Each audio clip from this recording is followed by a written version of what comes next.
Tudo bom, Alessandro? Bom dia, bem-vindo. Bom dia, Carol. Bom dia a todos. Alessandro, 3 temas. Trago aqui o nosso primeiro tema, retomada dos trabalhos no Judiciário, com destaque para o Código de Conduta do Supremo Tribunal Federal, uma ideia defendida pelo presidente da Corte, ministro Edson Fachin, e que já tem uma relatora, a ministra Carmen Lúcia. Anúncio que foi feito no discurso de abertura da sessão do Supremo Tribunal Federal. Alessandro, mesma pergunta. Ao definir o nome de Carmen Lúcia, Fachin pressiona pelo Código de Conduta? Inevitavelmente, o que a gente tem aqui é uma situação em que a gente pode até não falar necessariamente de pressão, mas a gente tem um passo adiante com relação àquilo que é uma proposta do ministro Edson Fachin na presidência do Supremo Tribunal Federal. É um objetivo seu, eu diria quase uma espécie de programa de início de mandato do ministro Edson Fachin. E a gente tem uma situação que a gente não sabe exatamente ainda, veja, qual foi o diálogo do ministro Edson Fachin com seus colegas quando pensou, ou melhor, quando indicou, antes de indicar a ministra Carmen Lúcia para essa missão importante dentro do Supremo Tribunal Federal. Então, a ver o que vai acontecer agora, a ministra Carmen Lúcia, ela tem no seu currículo, na sua forma de atuação, uma independência e uma autonomia muito forte, uma história dentro do Supremo Tribunal Federal, o que com certeza pesou bastante para o ministro Edson Fachin escolhê-la para essa missão. E aí tem uma questão importante, que são as resistências internas, que seria aí os grandes obstáculos a serem enfrentados pela ministra Carmen Lúcia. E eu costumo dizer, Carol, que, olha, nós temos aqui questões legítimas de resistência pelo Supremo Tribunal Federal, é importante dizer, porque o Código de Conduta, né, a ideia de discutir um Código de Conduta dentro do Supremo Tribunal Federal não pode ser colocada como uma discussão para a intervenção em decisões dos ministros e nem para cerceamento do papel do Supremo Tribunal Federal, e isso é importante que a gente diga. E aí tem uma preocupação que eu chamo de legítima por parte dos ministros do Supremo Tribunal Federal, que é essa ideia de que, olha, colocar essa discussão nesse exato momento de um Código de Conduta vai ficar parecendo que a gente está realizando um conjunto de pré-julgamentos com relação à Corte, que a gente está fazendo uma espécie de pré-caça às bruxas com relação à atuação de um ministro ou outro, o que realmente pode levar a um enfraquecimento da Corte na medida em que você tem hoje no Brasil movimentos políticos, partidos políticos, membros do Congresso Nacional que atacam sistematicamente o Supremo Tribunal Federal não pelos seus defeitos, mas por suas qualidades, nas suas qualidades de defesa institucional, de defesa da democracia, de defesa das instituições. Então eu costumo dizer que essa preocupação é extremamente legítima e isso gera, né, uma resistência, que eu vou chamar aqui, do bem, vamos dizer assim, entre os ministros do Supremo Tribunal Federal. É importante a gente ressaltar isso porque tem muita gente realizando um debate que me parece enviesado com relação ao tema.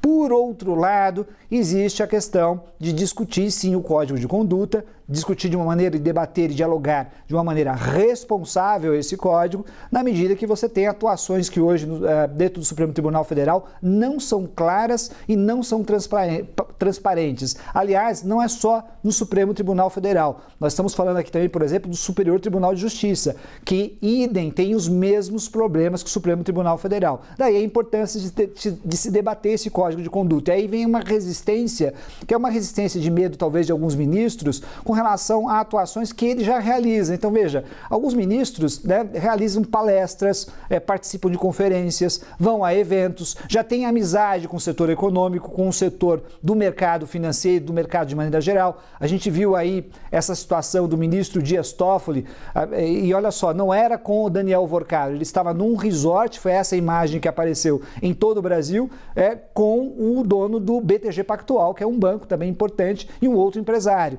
Então, a ideia fundamental de debater um código de conduta é tentar limitar esse tipo de situação de envolvimento, de um entranhamento maior entre setor econômico, influência e o poder judiciário. Mas tem certas resistências com relação a atuações já tradicionais no âmbito do Supremo Tribunal Federal. Vamos para o outro ponto da Praça dos Três Poderes, vamos falar sobre o Congresso, que também voltou aos trabalhos, com eleições no radar e justamente caso Master aí num pano de fundo. O início do ano legislativo, Alessandro, teve mensagem do presidente Lula com as prioridades do governo em 2026, teve sinalização de Hugo Mota sobre os temas que terão destaque na Câmara nesse primeiro semestre e Alcolumbre defendendo as prerrogativas do Congresso. Alessandro, o que esperar do Congresso esse ano? Bom, em primeiro lugar, logo no início desse ano, o que a gente tem é cada presidente representando naturalmente a sua respectiva instituição. Bom, o que nós podemos esperar no Congresso Nacional num ano eleitoral? É um ano normalmente complicado, nós sabemos disso, todo mundo está pensando, ou o Congresso Nacional hoje pensa na reeleição. Todo mundo está fazendo o cálculo de bancada, todo mundo está fazendo o cálculo quem serão os candidatos, os pré-candidatos à presidência da República, ou seja, a articulação está mirando as eleições. Mas algumas pautas que estão no Congresso Nacional ganham relevância em relação exatamente ao processo eleitoral. E aí nós temos algumas, como por exemplo, segurança pública, acho que é uma pauta importante. Pode acontecer um bloqueio ou outro, mas a gente tem toda uma discussão sobre a lei antifacção, a gente tem a discussão sobre a questão do Sistema Único de Segurança Pública, a PEC da Segurança Pública, e isso é um tema, um dos principais temas e preocupação do Brasil atual hoje, e aliás, na América Latina como um todo e no mundo, mas particularmente na América Latina, e o Brasil vai ter que discutir esse tema e é um tema que mexe com as emoções eleitorais. Acredito que esse tema ainda ganhe alguma mobilização, ainda que nós tenhamos a questão do calendário eleitoral. Outro tema que todo mundo está falando, realmente é a CPI ou a questão do Banco Master, mas com um conjunto de obstáculos que todo mundo também tem ressaltado, que é a ideia de que a questão do Banco Master envolve acusações importantes que atinge praticamente quase todas as pessoas, né? uma grande gama, eu vou chamar aqui de amigos do Vorcaro nos três poderes, de maneira geral. Então, portanto, é aquela situação onde todo mundo quer falar sobre o assunto, todo mundo quer dizer que no futuro irá fazer alguma coisa, mas ninguém quer determinar uma data específica, porque no fundo, ninguém quer mexer nesse vespeiro nesse exato momento e todos estão numa espécie, eu vou dizer aqui, Carol, de compasso de espera. Todo mundo espera para ver o desenrolar das investigações, o que vai sair de novidade para fazer uma atuação maior. Mas até o momento que a gente tem é que não vai acontecer, por exemplo, uma comissão parlamentar de inquérito. Esses chamamentos do Vorcaro vão ser muito dúbios ainda, a gente imagina que ele deve ficar em silêncio de maneira geral e pode servir para um ou para outro parlamentar como palanque para as redes sociais, para tirar foto, fazer vídeo, mas no fundo, dentro da estrutura do poder legislativo, há um certo medo e um medo maior, particularmente para aquele grupo dentro do parlamento chamado Centrão. Alessandro, você falou sobre mundo, vamos aqui trazer o nosso último tema. Vamos falar sobre a candidatura de Michelle Bachelet para a Secretaria-Geral da ONU, anúncio feito pelo governo do Chile, tem o apoio do Brasil e do México e vem depois do atual secretário-geral da organização, Antônio Guterres, defender a escolha de uma mulher para o cargo. Em 80 anos, nenhuma mulher ocupou o cargo máximo na ONU. Alessandro, o Brasil acerta ao apoiar o nome de Michelle Bachelet para chefiar a ONU? Carol, seria a primeira vez, como você bem disse, a primeira vez que uma mulher chefiaria a Organização das Nações Unidas. É uma candidatura, eu digo aqui sem sombra de dúvida, uma candidatura de alto nível. A Bachelet foi presidente 2 vezes do Chile, aqui eu não faço uma avaliação sobre a sua presidência. Veja, ela fez um conjunto de modificações internas no país para enfrentar, inclusive, legislações antigas da ditadura do Pinochet no Chile. É uma pessoa que é realmente uma militante do Partido Socialista, que se destacou muito trabalhando na Organização das Nações Unidas, teve um papel importantíssimo no debate de gênero, no debate de direitos humanos, e seria uma novidade extremamente importante, representando particularmente o Sul global, representando a América Latina como um todo, representando todos nós na Organização das Nações Unidas. E aí, com o apoio do Guterres, melhor ainda. Ou seja, o Brasil acerta muito nessa candidatura,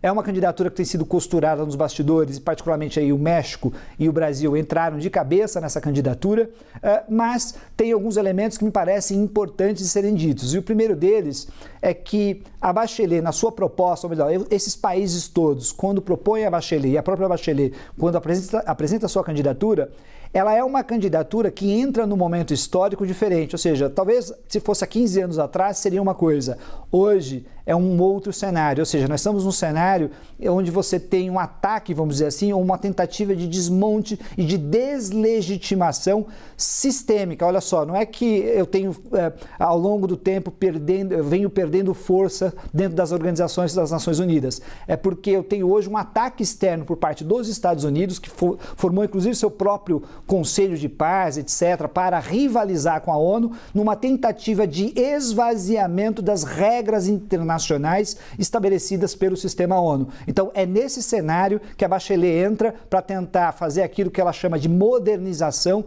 da Organização das Nações Unidas, fortalecimento dessa organização e alteração. Porque, veja, o Brasil, assim como o México, assim como o Chile, estão pleiteando essa vaga para uma alteração do sistema ONU, ou seja, para não mantê-lo como ele está hoje, mas num cenário onde você tem realmente uma tentativa de deslegitimação desse sistema no mundo. Então ela tem alguns desafios importantes, e o primeiro desafio no exterior é o desafio do seu nome ser aprovado, ou seja, esse ano inteiro ela tem aí para alavancar a sua candidatura, né, na ONU, e ela tem que ultrapassar algumas barreiras, como por exemplo a probabilidade de veto por parte dos Estados Unidos, que nesse exato momento não joga a favor da Organização das Nações Unidas. E por outro lado, existe também questões internas, ou seja, dentro do próprio país, no Chile, você vai ter uma mudança de governo também, e não se sabe qual vai ser o apoio do presidente que vai chegar ao cargo agora, e também existe já toda uma crítica com relação aos gastos de campanha, quem vai financiar, se será o governo chileno ou não. Ou seja, existe um conjunto de desafios a serem enfrentados pela Bachelet nessa candidatura, mas vejo com muito bons olhos essa candidatura, Carol.